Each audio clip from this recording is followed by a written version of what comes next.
Bismillahirrahmanirrahim. Dear students, Assalamu alaikum. Chapter 2, lecture number 6, and the topic is candidate key and its properties, along with difference between candidate key and primary key. A candidate key can be any column or combination of columns that can qualify as unique key in database. What does it mean? To qualify as unique key. What is unique key? That identifies a single record. Okay, that is a unique key. There may be multiple keys that can identify a single record. Suppose there is a table in which following fields are there. Your registration number, that is unique. Your roll number, that is also unique. And your CNIC or Bay form number, that is also unique. So there are three keys. Okay, there are three keys that guarantees to identify a single record. So all these three keys are candidate key. As you know that primary key is defined, always defined. So one of these key would be selected as primary key and rest of the keys would be candidate keys. Is it clear? बेटा बात समझ आई? तीन keys हैं. एक हो गई आपका registration number, second हो गई आपका रोल नंबर और थर्ड हो गई आपका बे फॉर्म नंबर या CNIC नंबर. इनमें ये अब तीनों जो हैं, तीनों कीज ये फुलफिल कर रही हैं प्राइमरी की तमाम प्रॉपर्टीज, तमाम रिक्वायरमेंट्स को जो है वो फुलफिल कर रही हैं. इनमें से कोई भी प्राइमरी की सिलेक्ट हो सकती है. आपको पता है कि प्राइमरी की को डिफाइन करना होता है, तो आपने क्या करना है, किसी एक को प्राइमरी की डिफाइन कर दी. फॉर एग्जांपल मैं कहता हूं जी हम रोल नंबर को प्राइमरी की डिफाइन कर देते हैं, तो जो बाकी दो कीज होंगी ये कैंडिडेट कीज होंगी. ठीक है, कैंडिडेट कीज भी एलिजिबल होती हैं प्राइमरी की बनने के. Got it? बेटा इसको हम एक एग्जांपल से सॉल्व करते हैं, एक और एग्जांपल करते हैं जिससे आपका कंसेप्ट इंशाल्लाह बिल्कुल क्लियर हो जाएगा. गौर से इस एग्जांपल को देखिएगा. आप इन फील्ड्स को देखिए तो फर्स्ट ऑफ ऑल है स्टूडेंट आईडी. स्टूडेंट आईडी जो है ये एक यूनिक की एट्रीब्यूट है. It means that it returns a single value. There is no duplication of record, there is no null value. Okay, then the next key is first name. First name में आप देखेंगे कि जो है वो नल record कोई नहीं है, लेकिन डुप्लीकेशन हो सकती है. बहुत सारे लोगों का फर्स्ट नेम सेम हो सकता है. ठीक है, जैसे पीटर जो है बहुत सारे लोगों का नाम हो सकता है, जॉन डिफरेंट लोगों का नाम हो सकता है. इसी तरह लास्ट नेम है, लास्ट नेम में भी उसी तरह वही प्रॉब्लम है कि ये भी रिपीट हो सकता है. ठीक है जी, और ये की भी, ये एट्रीब्यूट भी यूनिक नहीं है, यूनिक वैल्यूज़ नहीं है इसमें. Then email. ईमेल जो है that is unique, it returns a single record. Okay, this attribute can return a single record.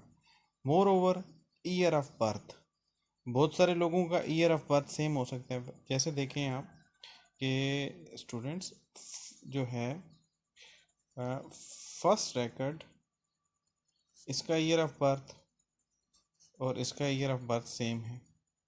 ठीक है, इसी तरह अगर हम देखें कि ये और ये रिकॉर्ड सेम है. ठीक हो गया, तो ये भी, इसमें भी रेपिटेशन आ रही है. तो बेटा अब बात समझने की ये है कि हमारे पास कौन कौन सी कीज़ कैंडिडेट होंगी. कैंडिडेट कीज़ वो होंगी जो कि प्राइमरी की बनने के एलिजिबल होंगी। तो वो हमारे पास कौन कौन सी हैं जी? अब मैं उसको ब्लू से मार्क करूँगा। एक ईमेल है आपके पास इस टाइम और आईडी है। These two are candidate keys. ठीक हो गया बेटा? अब जो इसमें से सिलेक्ट होगी, जिसको आपने सिलेक्ट करना है, प्रेफर करना है, वो प्राइमरी की बन जाएगी और जो रह जाएगी वो सिर्फ कैंडिडेट की रह जाएगी। क्लियर होगी बात? ठीक है। आप इसको एज एन अल्टरनेट की भी यूज़ कर सकते हैं। ईमेल को जो कैंडिडेट की है उसको अल्टरनेट की भी यूज़ कर सकते हैं।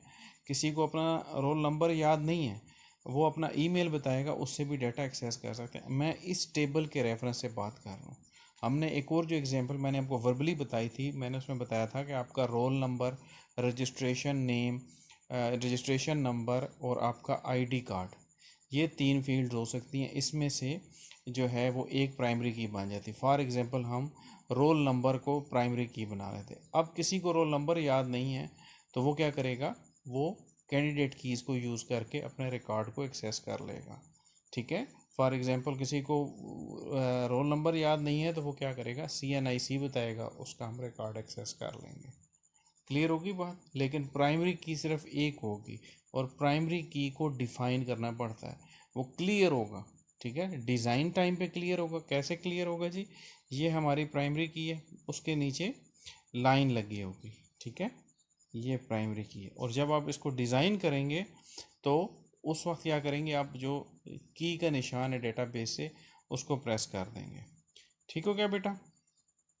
यहाँ तक होपफुली ये आपको बात क्लियर होगी। बेटा असाइनमेंट्स बहुत ज़रूरी हैं। अगर आप असाइनमेंट्स नहीं करेंगे तो आपके टॉपिक्स जो हैं वो क्लियर नहीं होंगे। ठीक है।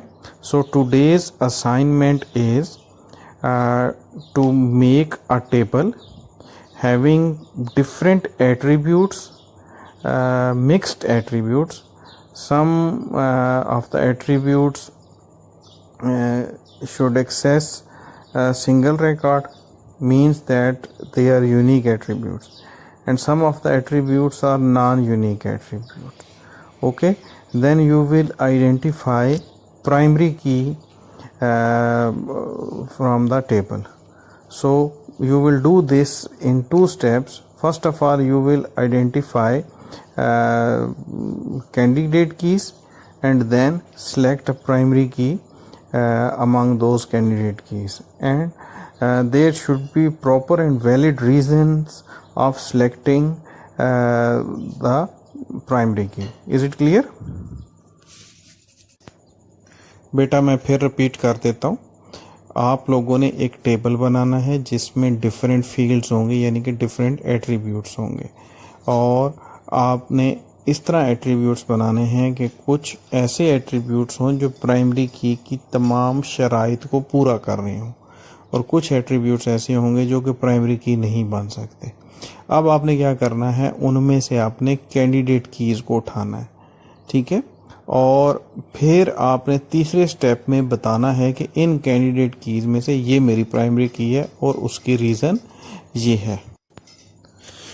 बेटा असाइनमेंट सेंड करने के लिए ईमेल एड्रेस नोट फरमा लीजिए, anjum.abbas.het@gmail.com। स्क्रीन पे भी लिखा आ रहा है।